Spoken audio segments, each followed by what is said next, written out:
Hello everyone, welcome back to the exam originals YouTube channel. मैं हूं अदिति कुशवाहा और आज के वीडियो में मैं आप लोगों को उपराष्ट्रपति पद के चुनाव के बारे में डिटेल में बताने वाली हूं।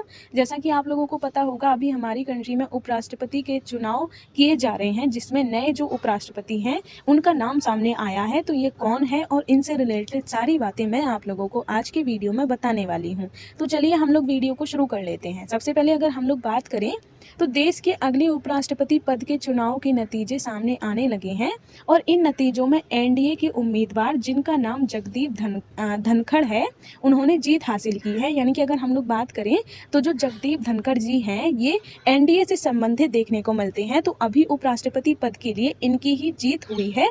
ये जो उपराष्ट्रपति पद के चुनाव हो रहे थे वो जगदीप धनखड़ जो कि एनडीए के उम्मीदवार हैं और विपक्ष की उम्मीदवार जिनका नाम मार्गरेट अल्वा है, उनके बीच देखने को मिल रहे थे, जिसमें मार्गरेट अल्वा जो है वो कांग्रेस से संबंधित देखने को मिलती हैं और जगदीप धनखड़ जो है वो एनडीए यानी कि बीजेपी के समर्थक देखने को मिलते हैं। तो अभी उपराष्ट्रपति पद के लिए जगदीप धनखड़ जो है इनकी जीत देखने को मिल रही है। तो ऐसा कहा जा रहा था कि जगदीप धनखड़ जो है इनकी जीत पहले से ही तय मानी जा रही थी। यानी कि जब इलेक्शन के लिए दोनों उम्मीदवारों के नाम प्रदर्शित किए गए थे, उसी टाइम ये अनुमान लगाया जाने लगा था कि जगदीप धनखड़ जो हैं उनकी ही इस चुनाव में जीत होगी। इनकी जीत को लेकर कई सारे जो हैं विरोध भी देखने को मिल रहे थे विपक्ष की पार्टियों में। इसके अलावा और भी जितनी भी पार्टीज हैं तो उनमें काफ़ी ज़्यादा विरोध देखने को मिल रहे थे। तो लेकिन उन सब के बावजूद भी जगदीप धनखड़ जो हैं वो उपराष्ट्रपति पद के उम्मीदवार के रूप में उभर कर सामने आए हैं। हम लोग अगर बात करें तो जगदीप धनखड़ जो हैं वो अब 14वें नंबर के उपराष्ट्रपति होंगे, क्योंकि अभी जो हमारे प्रेजेंट टाइम में जो उपराष्ट्रपति हुआ करते थे उनका नाम एम वेंकैया नायडू था, जो कि 13वें नंबर के उपराष्ट्रपति थे।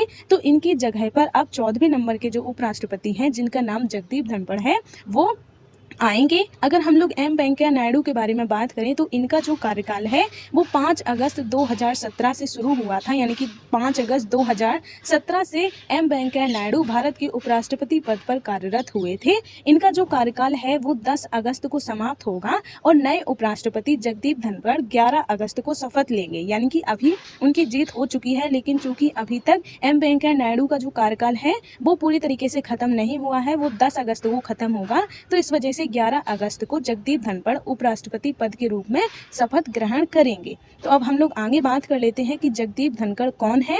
लेकिन इससे पहले आप लोगों ने अगर मेरे प्रीवियस वाले लेक्चर्स नहीं देखे हैं तो प्लीज़ ज़रूर देखिएगा। अभी रिसेंटली मैंने करवाया था कि लाखों लोग भारत की नागरिकता छोड़कर दूसरे देशों की नागरिकता क्यों अपना रहे हैं, तो उसका लिंक आप लोगों को आई बटन में मिल जाएगा, वहाँ से जाकर आप लोग देख सकते हैं। तो हम लोग बात कर लेते हैं कि जगदीप धनखड़ कौन है।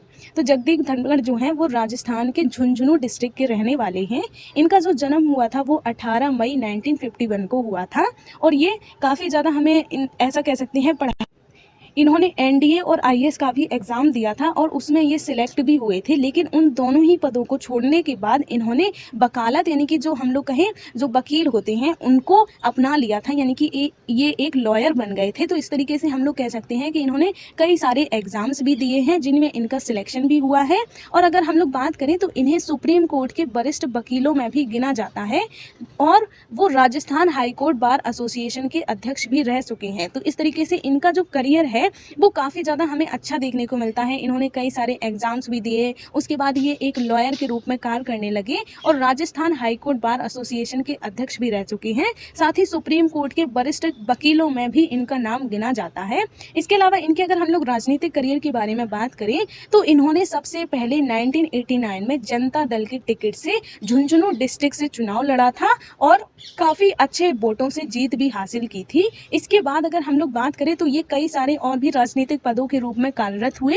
लेकिन प्रेजेंट टाइम में ये 2019 में पश्चिम बंगाल का राज्यपाल के पद पर नियुक्त हुए थे और उस पद पर वो अभी भी बने हुए हैं। यानी कि अभी उपराष्ट्रपति पद के चुनाव के उम्मीदवार के रूप में खड़े होने से पहले अभी भी वो पश्चिम बंगाल के राज्यपाल के रूप में कार्यरत हैं, जो कि वहाँ पर वो 2019 में नियुक्त किए गए थे। तो इस तरीके से आप लोग इनके बारे में याद रख सकते हैं। इनका जो करियर है वो काफ़ी ज़्यादा अच्छा देखने को मिलता है। तो इस तरीके से आप लोग इनके बारे में याद रखिएगा। अब हम लोग बात कर लेते हैं कि विपक्ष की साइड से जो मार्गरेट अल्वा को चुना गया है, थोड़ा-सा हम लोग उनके बारे में बात कर लेते हैं।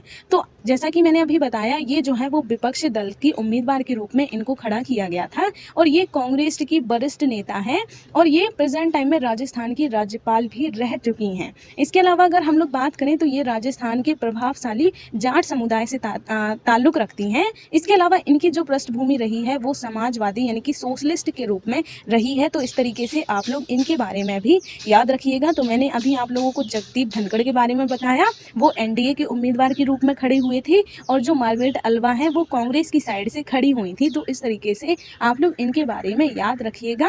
तो वीडियो को हम बस यहीं तक रखते हैं। आई होप अब आप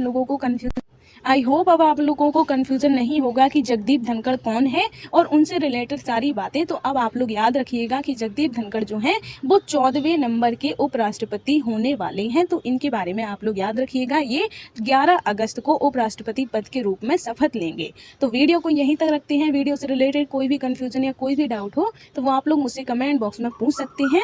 मिलेंगे अब हम नेक्स्ट वीडियो में। इसके अलावा आप लोग हमारे और भी कोर्सेज ज्वाइन कर सकते हैं। जैसे हमारे यहाँ आप लोगों को MPPSC का पूरा सिलेबस, इसके अलावा MPPSC प्री और मेंस का स्टडी मटेरियल, साथ ही प्री और मेंस की टेस्ट सीरीज, इसके अलावा CSET और NCERT का भी सिलेबस, साथ ही MPSI और पटवारी का भी पूरा सिलेबस देखने को मिल जाता है। तो अगर आप लोग भी MPPSC की प्रिपरेशन करना चाहते हैं तो हमसे कहीं भी कॉन्टैक्ट कर सकते हैं। इस चैनल के अलावा आप हमारा ऑफलाइन बैच भी ज्वाइन कर सकते हैं। तो मिलेंगे अब हम नेक्स्ट वीडियो में, तब तक के लिए धन्यवाद।